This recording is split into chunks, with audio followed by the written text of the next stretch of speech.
Hare Krishna. Welcome to the live session on Srimad Bhagavad Gita. Instead of learning usually how to recite Srimad Bhagavad Gita or just to go through every verse and try to understand the translation of the Sanskrit verses or the transliteration, or even to hear about the commentary from some of the realized wise men, this session is a little different in nature. And as those of you who have been really participating know it already, we are talking about how we can look at different aspects of our life with the knowledge that one can gain through Srimad Bhagavad Gita. One has to learn Srimad Bhagavad Gita and scriptures like that, or even Srimad Bhagavatam, from a realized soul, from a real guru. So that is not something that I would like to attempt doing in these kind of conversations. And also, when you have to learn something, as profound as Srimad Bhagavad Gita, it needs a little more commitment from the person who wants to learn. Only then it can be actually conveyed, shared, and one has to really live what one understands or applies it in one's life to really realize that knowledge at one point in time. It's not enough to just know what it is, it's about realizing what it is. So, today, the topic on which we are going to discuss is education. We are hearing about this topic all around, and especially those of you who either have children, are in the profession of teaching, or are in any way connected with the media or government, or even the education fraternity, then you know that this is the buzzword now. With the recent release of National Education Policy 2020 in India, we are all looking forward to a new era dawning on us. This is something that was, I would say, long awaited. And from every quarter, there is a lot of excitement about this amazing document, which, for the first time, as it should be in the modern era, we are seeing the education really focused on holistic development and not just on the cognitive development of a child. It's not just about preparing a child to make a living or earn or get a job, but it's a lot more than that. However, we have just started the journey. There is a lot more to learn and do. We have to really figure out how are we going to adapt what we need to adapt in the existing system, or will we need to scrap out what we have and then actually replace that with a new system. Finally, the more deeper you go into discussing this issue, all of us realize that we are actually talking about going back to our traditional system of education that was referred to as the Gurukul system. It was so perfect. Ones who have understood that, have gone through that, and have really deep dived into that would know that there can be nothing better than that. However, we also know that that cannot be done overnight. One of the most important foundational things in a Gurukul was the Guru.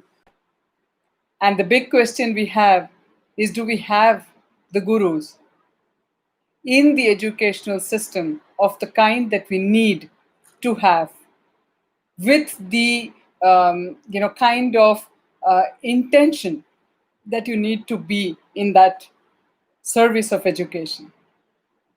It is a whole lot to ask, certainly, from anybody who is around, but we all can definitely get there if we want to.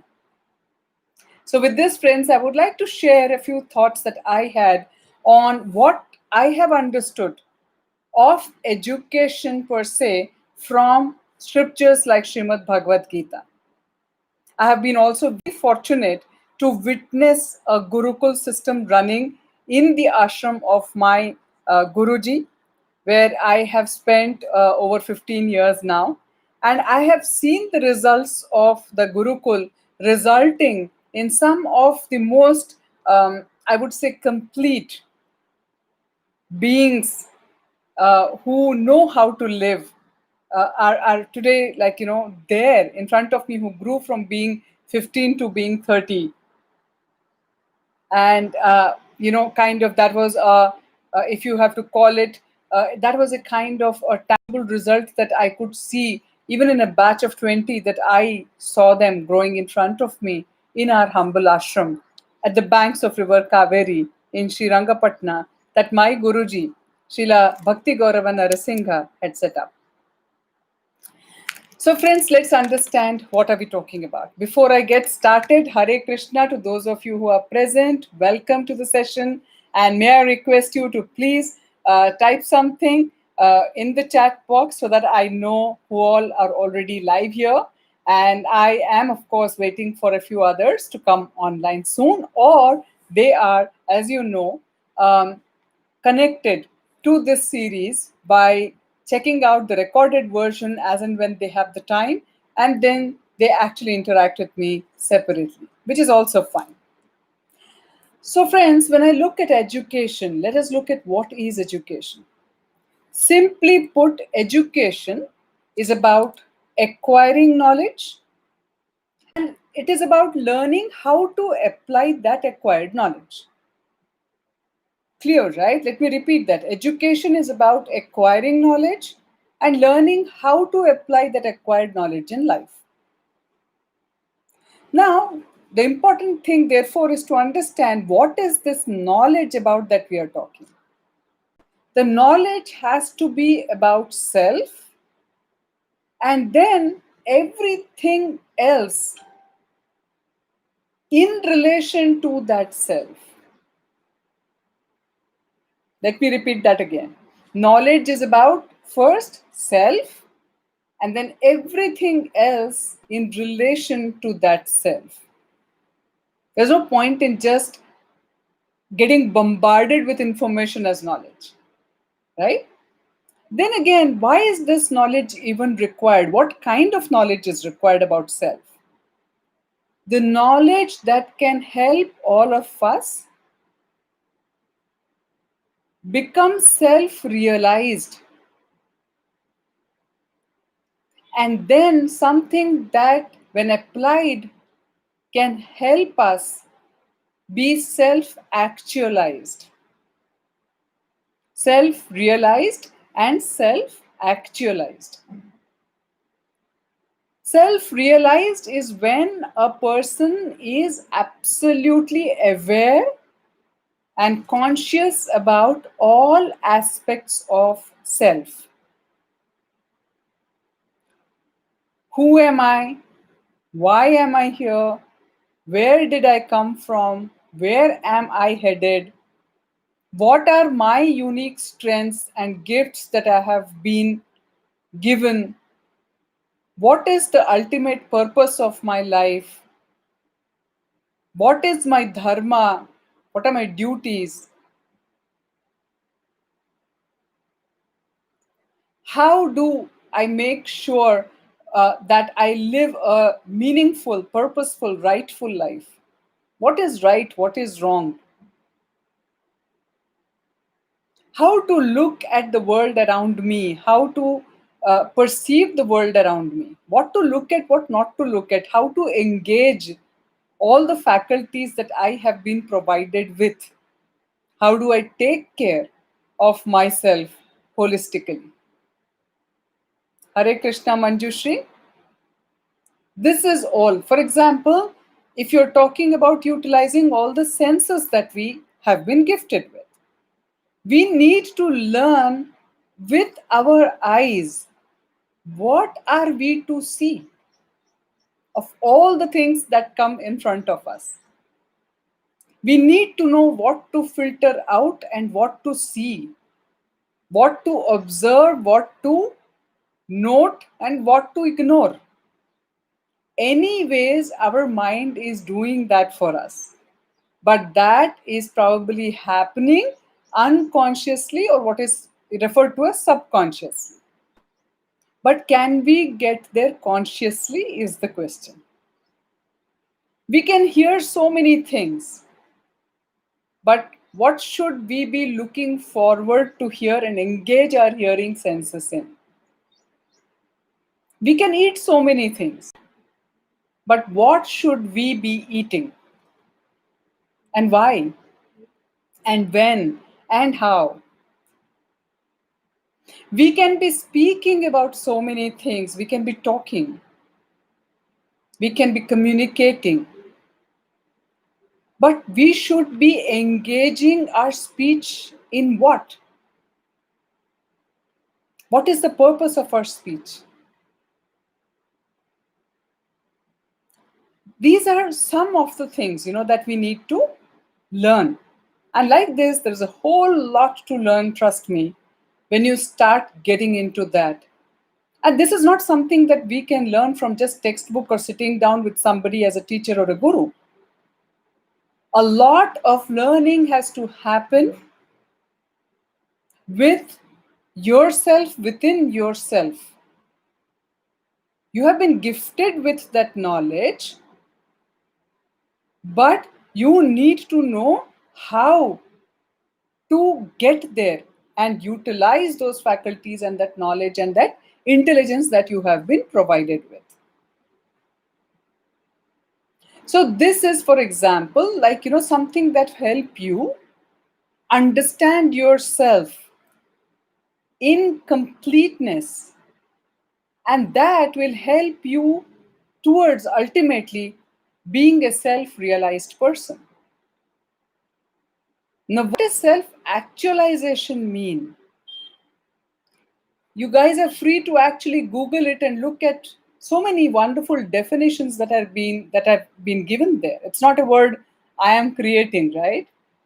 Self-actualization is living as per your best potential, blossoming completely into the flower that you are meant to be. Nothing left folded. You know what you have, you know how you should unfurl yourself, and you live your life in that manner fully, completely. Like a seed grows up to being a tree that actually gives out fruits and flowers without any calculation. It is just happy doing what it has to do. If it gets an opportunity to just grow and be, then automatically its being is a blessing to so many that it doesn't even think about. There are people who will come and take rest under that tree. There are some smaller trees and insects and animals that will take shelter for different reasons. There are birds that are going to build nests on it. The flowers and fruits are going to be consumed by animals and human beings and other living forms. There is fragrance that may be given out by the flowers that actually makes the air so refreshing. The leaves may be absorbing the carbon dioxide that is being left out. It may help in controlling the dust. It may enrich the soil on which it stands. Now, you know what? It's just aware of what it's doing, but it's not doing everything in a calculated way. It's just being. Rest happens. Once we all become educated about ourselves in this manner, we will know how we just have to be. And then the rest will happen. We will know what action we are supposed to take and with what purpose or intention without being bothered about the results of it. That is not in our hand and we don't have to bother about it. That is the beauty of getting the right kind of knowledge. Self actualization, how to engage that knowledge now, how to apply that in our lives and lead a life, a conscious life, that would also help you automatically in earning for your life or making a livelihood in your life. Whether it is by distributing knowledge, whether it is by being an artist of some kind, by distributing just joy and entertainment in others' life, or it is by being an engineer or an innovator, being an entrepreneur, a trader, or somebody who is a valuable contributor doing a job in an enterprise. All that will just be a part of the big picture for you. In a way, we come to understand that life, the universe tells us, I have created you. I have given you everything that you need to have to exist the way you are supposed to exist. And your job is just to do that, to exist the way you're meant to exist, for the purpose that you're meant to exist. Rest will be taken care. I will take care of your needs, your basic needs. I will take care of the needs of your dependents. But you need to just do what you're meant to do.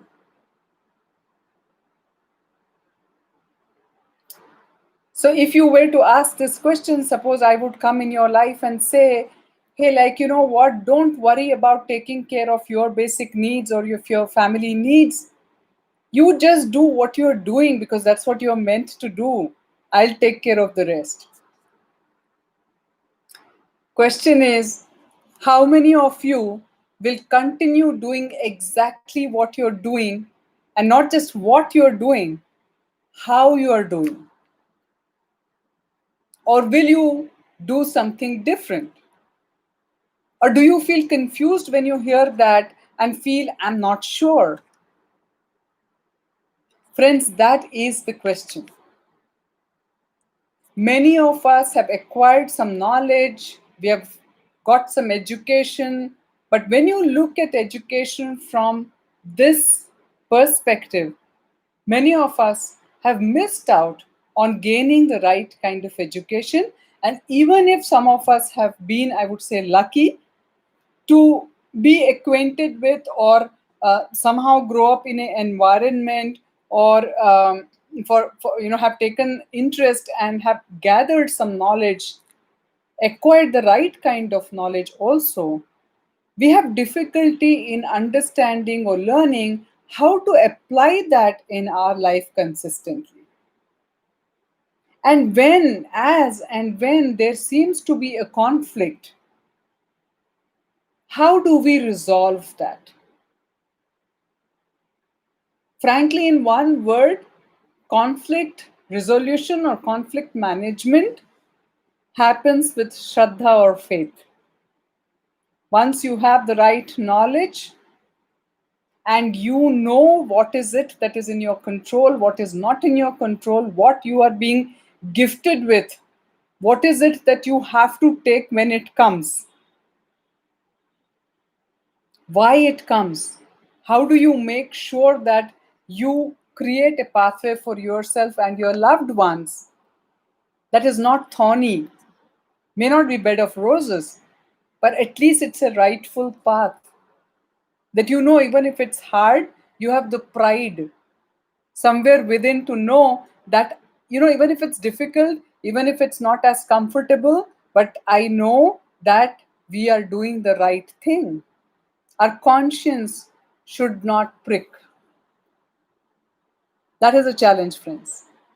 So, some of us, especially who are parents or are in the field of education, need to really, really understand that if each one of them is trying to take the role of the guru,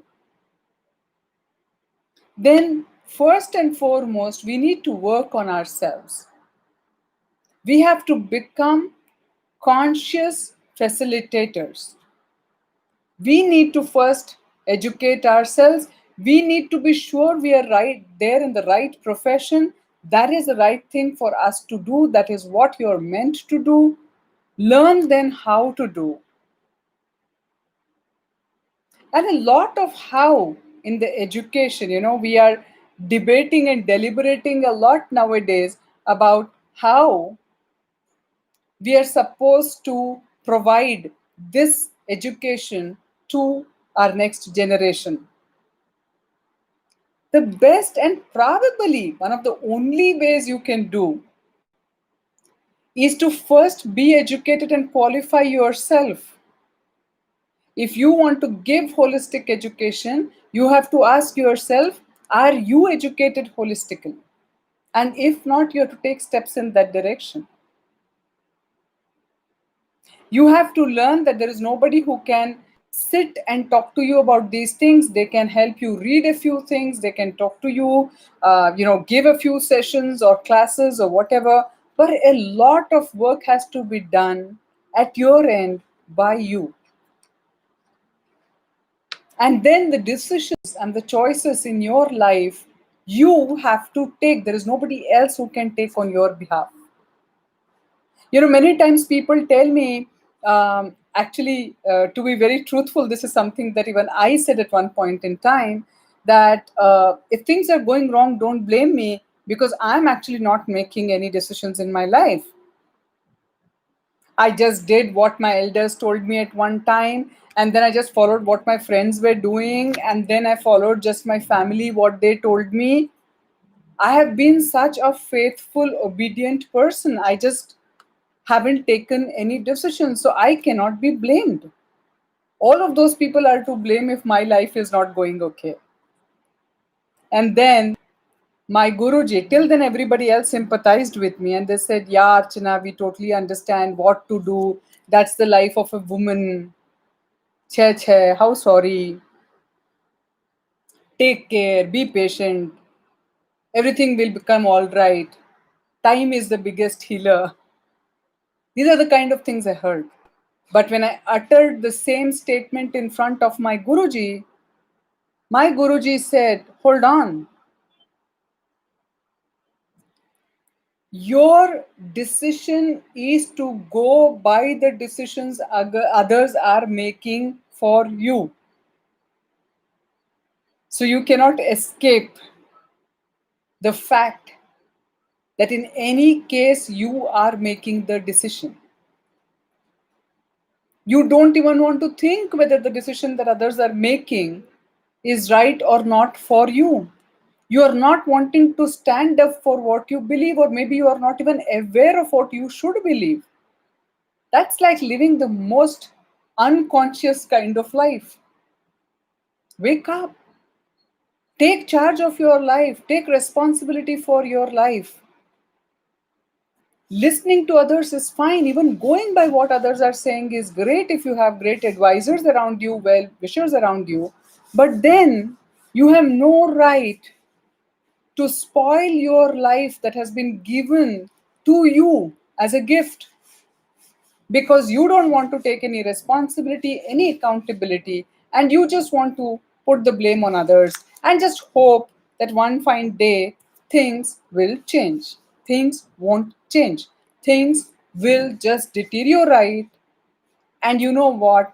No one else but you are responsible for it. I was upset. I was angry. I thought that person doesn't understand anything that I'm talking about. He's not from our culture. He's not a woman, so he does not know what a woman goes through. But frankly, friends, he's a guru, so he actually woke me up with those words. And over a period of time, I understood, the more I thought about it, I realized what he said is true.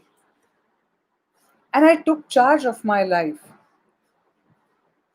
And then I could also hear what the universe had to tell me. I was not even listening to that. So when I started leading a life by making conscious decisions, yeah, some decisions I felt were great, some decisions were probably not right. But you know what? There is nothing called wrong. If you have thought through something and you have made a decision according to the best of your capacity at that point in time, then you are right. As we just spoke, the results are anyway not in your hands. You're supposed to learn through that journey of the rights and wrongs. When things go right, which means you get the result that you expect, don't take all the credit to yourself. And similarly, when the results are not according to what you expect, in spite of your best effort, don't take all the discredit also. Today, for example, because of this coronavirus, COVID 19, our lives have completely gone haywire. Many of us, our finances, our, stream has completely, we have lost track of what we should be doing. We don't know how to plan our future. But we are not to blame. For some time, we all loved the idea of blaming China for it, without even knowing whether China is to blame for it. But that's not also going to help. We just need to go through that, take it as it comes, apply all the knowledge that we have to go through the period that we are going through, and still do what we can do, what we should be doing. Rest, anyway, it's not in your hand. Till the time you are meant to live, every breath is counted and granted. Even you cannot take that away from you. Similarly, every morsel of food that is written in your name will come to you. Whether you earn it, whether somebody else gives you, gifts you, takes you to a restaurant, I can't say what it would be, but it will come to you. For example, I personally have never owned a car. I've never owned a car. My family members have. I have not. But you know what? To tell you truly, I have probably sat in more luxury cars than most of the people who own luxury cars. Because I have had people who have invited me to drive me across in their big, nice, luxurious cars. I felt just fortunate. I enjoyed the moment sitting in the car, chauffeur driven, sometimes by multi billionaires. What do you want? I didn't need to earn that. When I need to walk, I walk. If I can afford a cab or an auto, I take that. Otherwise, I have had the privilege of sitting in some of the most luxurious vehicles in my life. Similarly, food, friends. Sometimes I just cook the simplest of the food for my own consumption. I'm not a foodie, technically speaking. But when I look at my life, it's funny. Probably if I had only rice and dal to eat every single day, even I would get bored. But it has not happened like that. Every other day, either there is somebody who, brings in something, or like I'm being invited somewhere, or some days I do feel like cooking. I also share what I have with others. And what I see is today, what I'm eating is far more richer than what I am earning. Think about it, friends. This is a life I have quite consciously led in the past 15 plus years, and therefore I can speak with so much of conviction. But this is exactly what has been happening even before that, and probably is happening in all of our lives. It's just that we are not aware of it, we are not observing it, we are not making a note of it, we are not expressing our gratitude for it. So, friends, whatever situation we are in, how much ever uncertainty, be grateful for the breath that you have, the life you have, your loved ones have, for every morsel of food that you are able to eat today now. People get wiped out in one storm, one flood, one, nature. It just takes a fraction of a second, one simple accident. one illness, one moment, few hours. You are fortunate to be alive. So let's spend our time in gratitude. Let's understand what true education is.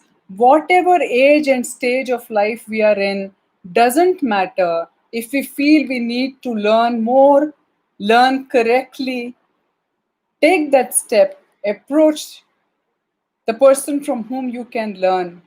Read books, the kind of books that will help you get there. Apply it in your life to see what you have understood is right or not. When you are stuck or in conflict or confused, go to a mentor, go to a guru who you think can guide you. But that guru, that mentor, that advisor should be somebody that you feel is living the life in a manner you would like to live. Ashte, that's all. So, with this, I would like to conclude my sharing on the topic of education today, friends. I hope you found it interesting. Now, I would like to open up the forum for questions from the participants. I would request you to please post any question that you have, and I'll be happy to address either on the topic of education or anything that you feel Srimad Bhagavad Gita should be able to enlighten you about, or even I would say something related to living your life consciously, because in the end, all these three things are one and the same. So I'll wait for any questions that you may have.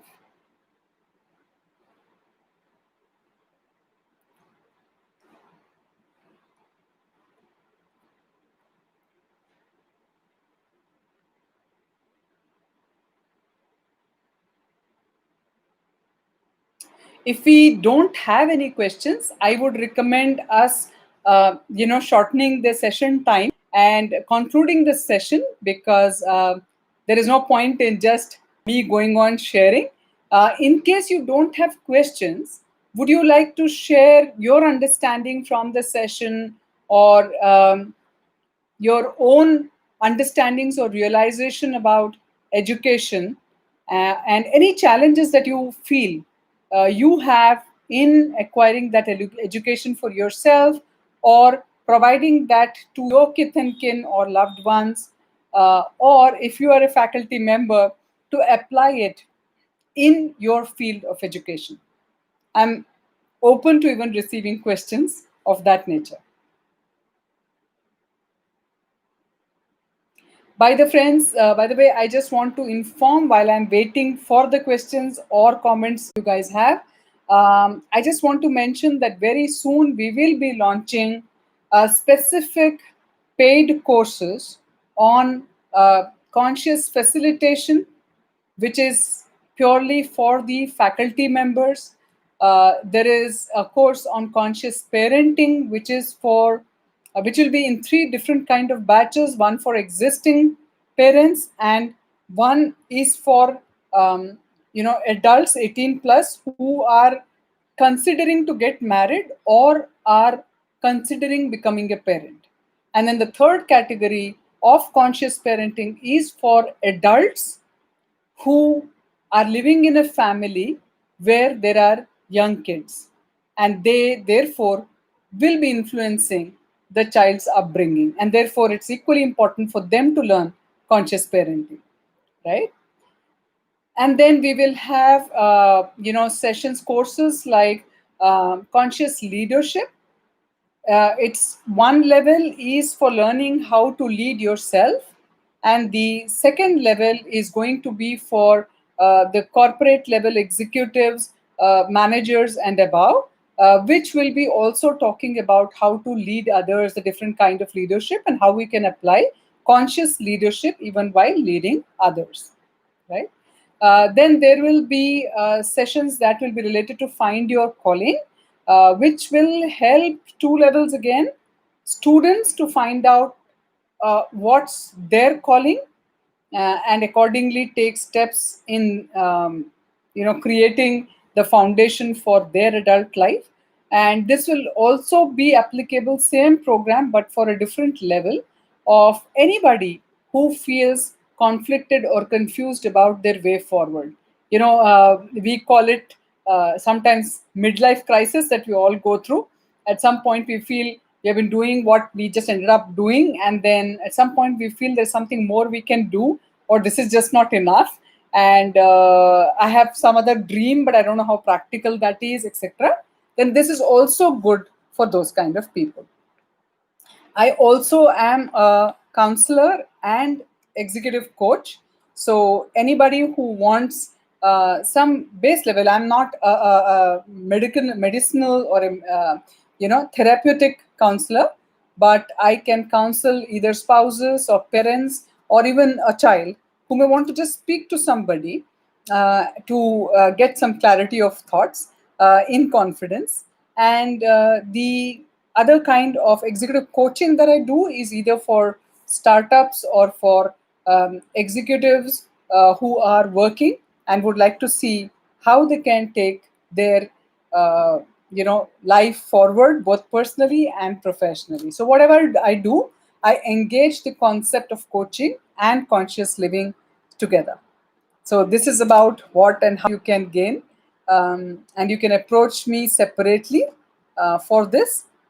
So that is it from me today, friends. I don't see any questions coming, so I would like to conclude the session now. And I wish once again a very blessed day. Stay safe, stay happy.